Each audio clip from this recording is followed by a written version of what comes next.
lá, irmãos, continuamos lendo para saber o que vai acontecer com Paulo, o que está acontecendo com Paulo. Então, vem aquele homem, né, responsável ali, para que faz com que o povo pare de espancar Paulo, e querendo saber o que está acontecendo com Paulo, né, porque o povo aqui está, nessa leitura de hoje, a gente vai ver que eles estão muito mais agitados, tacando a capa para o alto, poeira para tudo que é lado, gritando que quer ele morto, em outras palavras.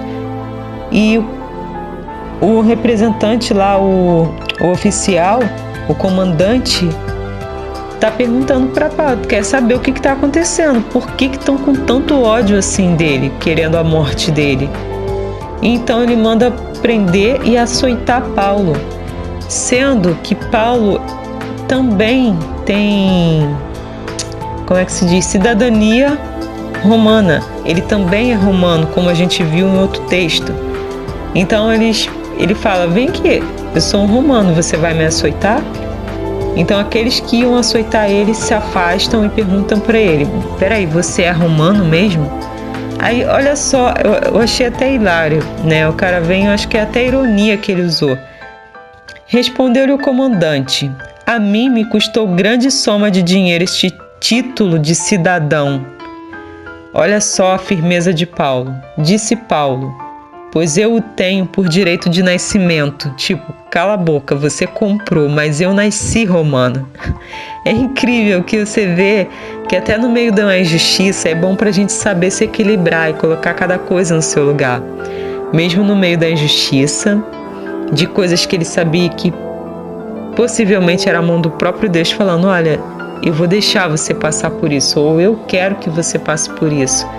Então ele, mesmo no meio de uma situação dessa, ele usa os direitos dele, até onde ele pode, né? Não para fugir daquilo que Deus tem para ele, tá? Mas, enfim, para colocar limite, tipo assim, até aqui, se Deus quer até aqui, então vá até aqui, mas passando daqui, se Deus não quiser e quiser me poupar aqui, então vou tomar um posicionamento, ele vai me poupar, né? Com sabedoria, sem querer passar por cima daquilo que Deus já determinou para ele, que ele sentia. Então eles se afastam dele, né? E olha só o que vai dizer no 30. No dia seguinte, querendo certificar-se dos motivos por que ele, sendo acusado pelos judeus, soltou e ordenou que se reunisse os principais sacerdotes e todo o sinédrio e mandando trazer Paulo, apresentou perante eles. Aqui a gente vai parar. Vamos pensar uma coisa. A gente já viu Paulo exigindo os direitos dele como cidadão romano aqui e naquele outro texto também que levam ele à prisão. Vamos pensar numa coisa dentro disso, tanto lá quanto aqui e em outras coisas aqui que a gente vai vendo acontecer. O controle do Criador sobre a nossa vida vem antes mesmo da gente nascer.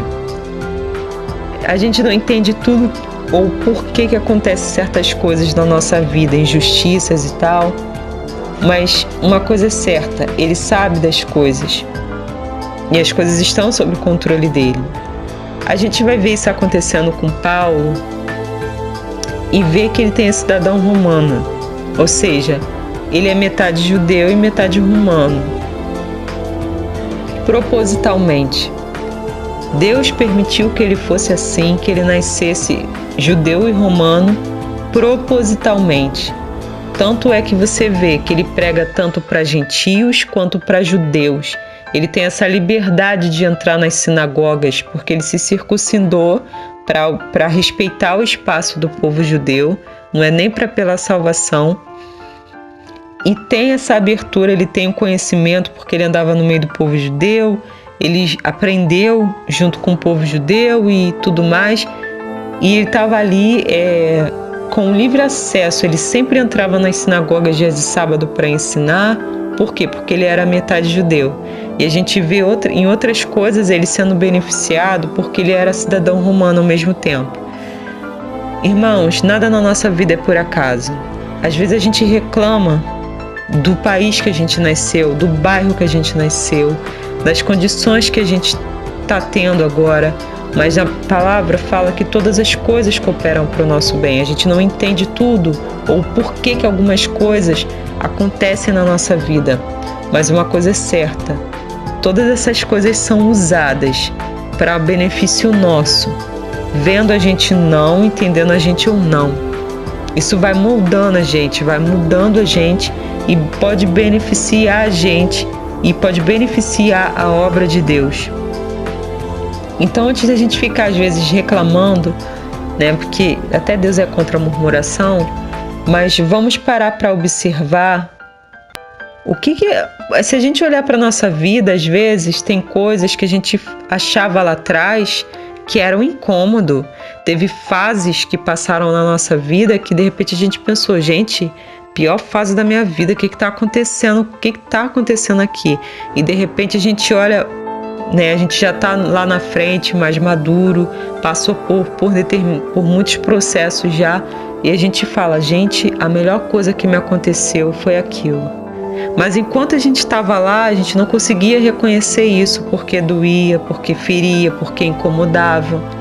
Mas lá na frente, depois do amadurecimento, depois que a gente conseguiu peneirar e tirar aquilo que era bom pra gente, que faz bem a gente pensou, foi a melhor fase.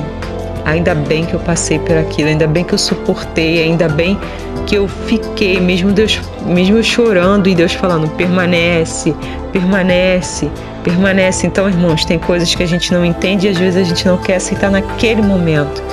Mas lá na frente a gente vai entender o porquê que aquilo aconteceu, o porquê que a gente nasceu naquele bairro, naquele lugar, o porquê que Deus colocou determinado tipo de pessoa ao nosso redor, que às vezes não foi tão agradável assim.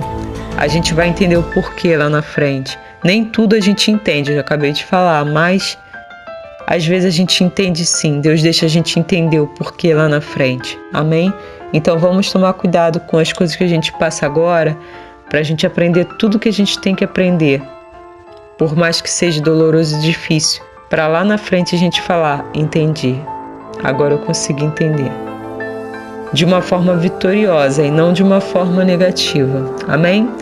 Então, irmãos, fiquem em Cristo e até o próximo vídeo, onde a gente continua comentando sobre o livro de Atos. Tchau!